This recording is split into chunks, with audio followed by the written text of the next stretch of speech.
জানাবো এখনকার বিশেষ বিশেষ সংবাদ। শুরুতেই হেডলাইন্স। বিস্ফোরক দিলীপ ঘোষ, হারের পরই দিলীপের নিশানায় পদ্ম। বেসামাল গেরুয়া শিবির। অনুপম হাজরার পোস্ট নিয়ে সাফাই বঙ্গ বিজেপির। স্রেফ ফোনে ফোনে কলকাতায় বসেই দিল্লির দরবারে নিয়ন্ত্রণ মমতার হাতে। ভোট পরবর্তী হিংসা নিয়ে সরব শুভেন্দু, চিঠি দিলেন রাজ্যপালকে। ছোবল না মারলেও ফোঁস করতে হবে, কোচবিহারে জয়ের পর কর্মীদের নিদান উদয়নের। উদ্ভবের বাসভবনে 3 ঘন্টা বৈঠক, অভিষেকের কথা ইন্ডিয়া জোট নিয়ে। জমে উঠেছে দিল্লি, এনডিএ সংসদীয় নেতা কে হবেন, মোদীকে মানবেন তো শরিকরা। রবি সন্ধ্যায় শপথ মোদীর, দিল্লিতে তুঙ্গে তৎপরতা। ইন্ডিয়া জোটে বড় ধাক্কা, দিল্লিতে হাতছাড়ার সিদ্ধান্ত আম আদমি পার্টির। আসছি বিস্তারিত খবরে। দিলীপ ঘোষের নিশানায় দলের নেতৃত্ব। দিলীপের দাবি, আসন বদলের জেরেই যে তিনি হারলেন সেটা প্রমাণ হয়ে গেল। বাংলায় বিজেপির বিপর্যয় নিয়ে প্রাক্তন রাজ্য সভাপতির প্রশ্নের মুখে কার্যত বর্তমান সভাপতি সুকান্ত মজুমদার ও অন্যান্য বঙ্গপদ্ম নেতৃত্ব। সুকান্ত মজুমদার অবশ্য বিষয়টি মানতে নারাজ। তিনিও পাল্টা মুখ খুলেছেন। দিলীপ ঘোষের বক্তব্য, আমি তো মেদিনীপুরে 1 বছর সোয়া বছর ধরে লেগে বুথ অবধি সংগঠন তৈরি করেছিলাম। সমস্ত পার্টির লোকেরা আমার পক্ষে ছিল। যে কোনো কারণে হোক পার্টি সিদ্ধান্ত নিয়েছিল, সেটা ঠিক ছিল না, তা প্রমাণ হয়ে গেছে। সুকান্ত মজুমদারের কথায় দিলীপদা জিতবেনই বলে আমাদের বিশ্বাস ছিল। পার্টি অনেক সময় সিদ্ধান্ত নেয়, সেই সিদ্ধান্ত অনেক সময় ক্লিক করে না। আমরা যেটা ভাবি সেটা কাজ করে না। 19-এর লোকসভা ভোটে মেদিনীপুর থেকে জেতেন দিলীপ ঘোষ। 24-এ সেই মেদিনীপুর থেকে সরিয়ে তাকে পাঠানো হয় বর্ধমান দুর্গাপুরে। নতুন কেন্দ্রে গিয়ে তিনি হেরে গেলেন। এরপরেই বিস্ফোরক বিজেপির প্রাক্তন রাজ্য সভাপতি প্রশ্ন তুলে দিলেন বর্তমান নেতৃত্বের সিদ্ধান্ত নিয়ে। সংবাদ মাধ্যমের মুখোমুখি হয়ে দিলীপ ঘোষ আরো বলেন, সংগঠন একেবারে পশ্চিমবঙ্গে শুয়ে পড়েছে। আমি তো মেদিনীপুরে 1 বছর সোয়া বছর ধরে লেগে বুথ অবধি সংগঠন তৈরি করেছিলাম। সব গ্রামে গেছিলাম, আমার ফান্ড থেকে যা কাজ করার করেছি। মানুষ খুব খুশি ছিল। সমস্ত পার্টির লোকেরা আমার পক্ষে ছিল। যে কোনো কারণে হোক পার্টি সিদ্ধান্ত নিয়েছিল, সেটা ঠিক ছিল না, প্রমাণ হয়ে গিয়েছে। সুকান্ত মজুমদার বলেন, আমরা একসময় দিলীপদা যখন রাজ্য সভাপতি ছিলেন, 19-এর সাফল্যের পর 3টি উপনির্বাচন হেরেছিলাম। তার মধ্যে খড়গপুর ছিল।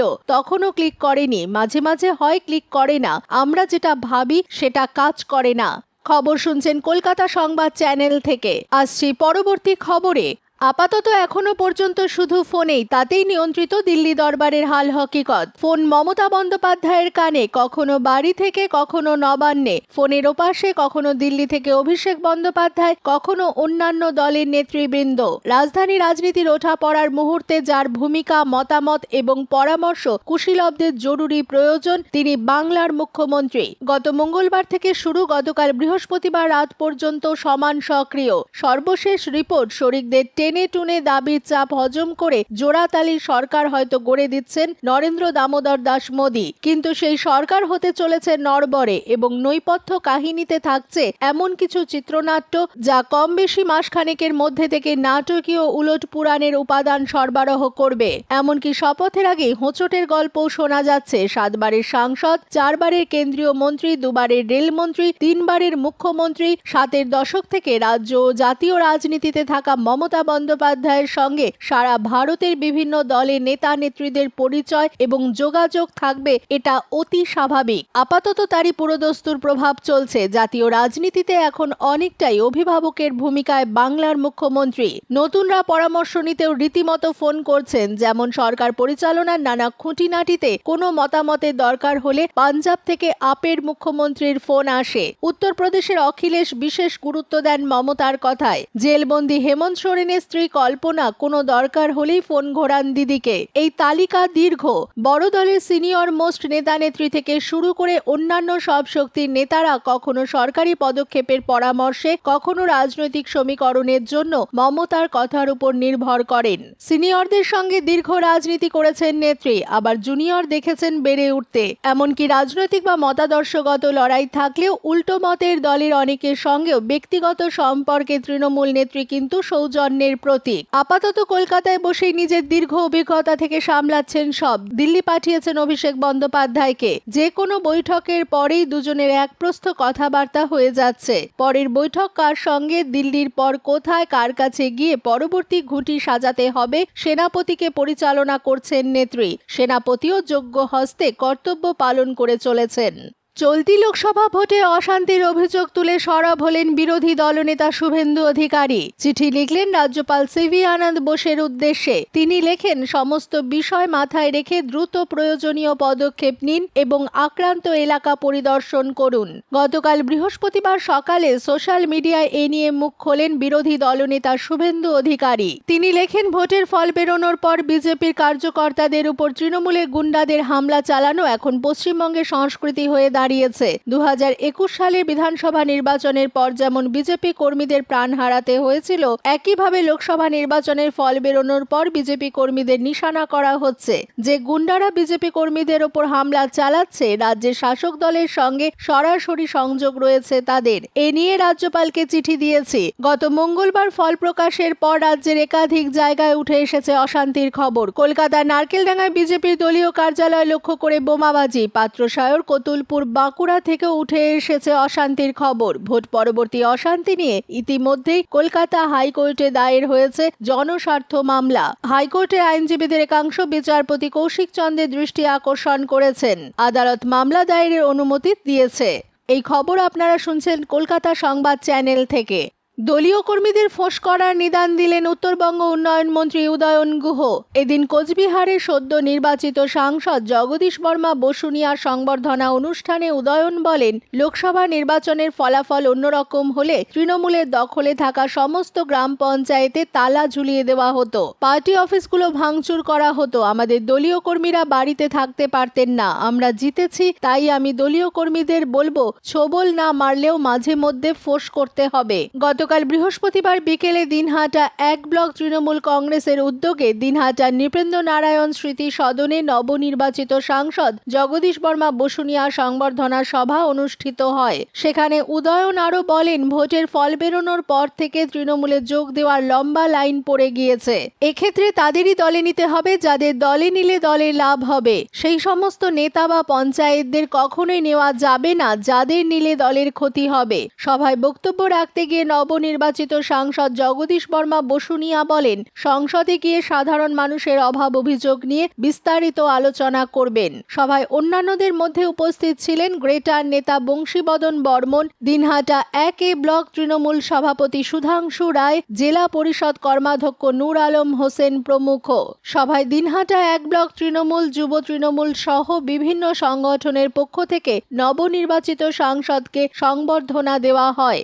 গতকাল দিল্লিতে ইন্ডিয়া জোটের বৈঠকের পর আলাদাভাবে একাধিক জোট শরিকদের সঙ্গে বৈঠক করেছেন তৃণমূলের সর্বভারতীয় সাধারণ সম্পাদক অভিষেক বন্দ্যোপাধ্যায়। বৃহস্পতিবার সকালে সমাজবাদী পার্টি নেতা অখিলেশ যাদবের বাড়িতে গিয়ে তার সঙ্গে বৈঠক করেন অভিষেক। এরপর অভিষেকের বাড়িতে এসেছিলেন আপের রাজ্যসভার 2 সাংসদ রাঘব চড্ডা এবং সঞ্জয় সিংহ।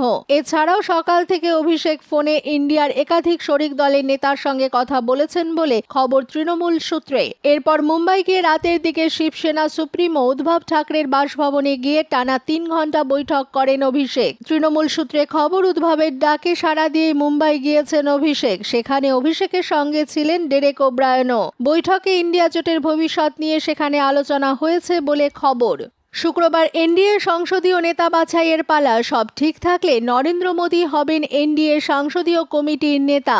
আজ শুক্রবার বেলা 11:30টায় লোকসভা সেন্ট্রাল হলে এনডিএ সব শরিক দলের সাংসদরা মিলিত হবেন বলে খবর। সেখানে তারা নিজেদের নেতা বাছাই করবেন। ইতিমধ্যেই প্রায় সব দলের সাংসদেরা উপস্থিত হয়েছেন দিল্লিতে। এনডিএ সংসদীয় কমিটির বৈঠকের আগে বিজেপির সাংসদদের নিয়ে বৈঠকে বসতে চলেছেন নরেন্দ্র মোদী। সেখানে উপস্থিত থাকার কথা বিজেপি শাসিত রাজ্যগুলির মুখ্যমন্ত্রীদেরও। নিজের দলের সাংসদদের আগামী দিনের জন্য প্রয়োজনীয় বার্তা দেবেন নরেন্দ্র মোদী। ইতিমধ্যেই দিল্লি এসে গিয়েছেন নীতিশ কুমারও। আর কিছুক্ষণের মধ্যেই তার দিল্লির বাসভবনে নিজের দলের 12 জন সাংসদদের সঙ্গে বৈঠকে বসবেন নীতিশও। এদিকে গতকাল বৃহস্পতিবার রাতের মধ্যেই দিল্লি এসে পৌঁছেছেন শুভেন্দু অধিকারী এবং সুকান্ত মজুমদার সহ বাংলার সব সাংসদরা। আজ শুক্রবার লোকসভার এনডিএ বৈঠকে যোগ দেবেন সাংসদরা। এই খবর শুনছেন কলকাতা সংবাদ চ্যানেল থেকে। দেশজুড়ে গেরুয়া ঝড় না উঠলেও জোট সঙ্গীদের সঙ্গে নিয়ে ফের সরকার গড়ছে বিজেপি। তৃতীয়বার প্রধানমন্ত্রী আসনে বসবেন নরেন্দ্র মোদী। আগামী 9 জুন রবিবার রাষ্ট্রপতি ভবনে শপথ নেবেন তিনি, এমনটাই খবর সংবাদ সংস্থা ANI সূত্রে। এই অনুষ্ঠান উপলক্ষে ফের একবার চাঁদের হাট বসতে চলেছে দিল্লির বুকে। এবার প্রধানমন্ত্রী হলেই দিল্লির মসনদে থাকার নিরিখে ইন্দিরা গান্ধীর রেকর্ড ভাঙবেন মোদী। প্রথমে শোনা গিয়েছিল সব ঠিক থাকলে 8ই জুন প্রধানমন্ত্রী হিসাবে তৃতীয়বার শপথ নেবেন নমো, কিন্তু এবার শোনা যাচ্ছে শনিবার নয় রবিবারই তার শপথ গ্রহণ অনুষ্ঠান। জানা গিয়েছে সেদিন মেগা সেলিব্রেশনের আয়োজন করতে চলেছে বিজেপি। প্রথমে খবর ছিল রাষ্ট্রপতি ভবনে শপথ না নিয়ে খোলা আকাশের নিচে কর্তব্য পথে শপথ নিতে চান মোদী, কিন্তু পরে জানা যায় রাষ্ট্রপতি ভবনে শপথের প্রস্তুতি শুরু হয়েছে। রাষ্ট্রপতি ভবন সুসজ্জিত করার জন্য টেন্ডারও ডাকা হয়েছে। সাজসজ্জার কাজের জন্য বুধবার থেকে রাষ্ট্রপতি ভবন বন্ধ রাখা হয়েছে। রবিবার সন্ধে 6টায় শপথ নেবেন মোদী।